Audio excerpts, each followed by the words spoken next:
इसलिए देखा जाए मुख्य रूप से कर्म तो दो ही हैं। हाँ, दो ही कर्म महत्वपूर्ण हैं। कौन कौन से हैं? इतना जोर लगा लियो। दो ही कर्म महत्वपूर्ण हैं। मोहनीय कर्म और आयुष्य कर्म, दो ही कर्म महत्वपूर्ण है। हाँ, मोहनीय कर्म अगर नष्ट हो जाए तो ज्ञानावर्णीय, दर्शनावर्णीय और अंतराय कर्म अपने आप, इधर मोहनीय कर्म क्षय हुआ, उधर केवल ज्ञान हुआ, और केवल ज्ञान जैसे ही हुआ, इसलिए मोह किससे जुड़ा हुआ है? मैंने एक दिन पहले भी बोला था आपको, जब तक आपका मन है तब तक मोहनीय कर्म की सत्ता है। उसकी सत्ता तभी तक है जब तक मन है। मन है तो मान है, मान यानी अभिमान। मन है तो मान है, मन है तो मोह है। और मोहनीय कर्म के क्षय होते ही मान भी गया, क्रोध भी गया, लोभ भी गया, माया भी गई। कसाई की चतुष्टि छू मंतर हो जाती है। वो अनमोल पल पता नहीं कब आएंगे, जब हमारी आत्मा पहले घाती कर्मों से मुक्त हो जाए। तो घाती कर्म से मुक्त होने के लिए जो मेथड है उसको हम ले रहे हैं।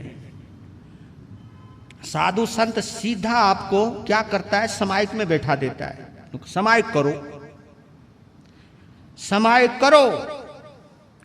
लेकिन हम कहते हैं समायिक को समझने के लिए पहले शरीर को तो समझ लें। समायिक को करने से पहले मन को तो समझ लें। इन दो को समझ लोगे, आत्मा का जब तुम एहसास करोगे, आत्मा का जब तुम अनुभव करोगे, तो सच कहता हूं आपकी समायिक फिर चलते फिरते भी होने लगेगी, उठते बैठते भी होने लगेगी, बोलते चालते भी होने लगेगी, खाते पीते भी होने लगेगी। समायिक। हाँ, आप कहते महाराज समायिक में खाना नहीं, पीना नहीं, चलना नहीं, फिरना नहीं, ये द्रव्य समायिक की बात है भैया, ये द्रव्य समायिक की बात है। लेकिन जब भाव समायिक में आप उतर जाते हो तो फिर चलना भी हो, फिरना भी हो।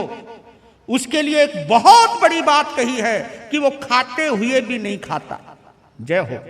वो खाते हुए भी नहीं खाता, चलते हुए भी नहीं चलता, बोलते हुए भी नहीं बोलता। वो क्रिया शरीर कर रहा होता है और वो आत्म स्थित रहता है। इसके लिए हमारे कर्मयोगी श्री कृष्ण कहते हैं कि वो स्थित प्रज्ञ हो जाता है। क्या? स्थित प्रज्ञ हो जाता है। वो अपनी प्रज्ञा में स्थित हो जाता है, वो अपनी चेतना में स्थिर हो जाता है। स्थित प्रज्ञ शब्द दिया है। वो आत्मा में रमण करने लगता है। रमणीक मुनि जी के जीवन उपयोगी अनमोल सूत्रों का प्रसारण रमणीक वाणी जरूर देखें।